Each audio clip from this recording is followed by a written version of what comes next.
Jose Canseco may not have made his return trip to Laredo this weekend, but another former Laredo Bronco did. Dan Sawsville, a pitcher from the Broncos' 2008 squad, started on the mound for the Worcester Tornadoes in what quickly became a pitching duel Friday night at Unitrade Stadium.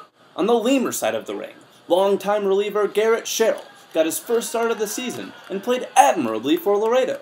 Sherrill struck out 5 Tornadoes, and with the help of his bullpen, he kept Worcester scoreless on the night. Sawsville, too, played mostly well, but a 2-run homer from Laredo's Steven Pearson in the 4th inning proved to be all she wrote for the Tornadoes. Tried to quick pitch me actually, and with lefty hitters here, going oppo was the way to go, and kind of just caught it, and the wind kind of took it, that slice. So, I mean, it ended up being the game-winning one, and our pitching shut them down, so pretty good. For more on Friday's game, check out Saturday's edition of the Laredo Morning Times. This has been Kenny Ryan of the Laredo Morning Times reporting.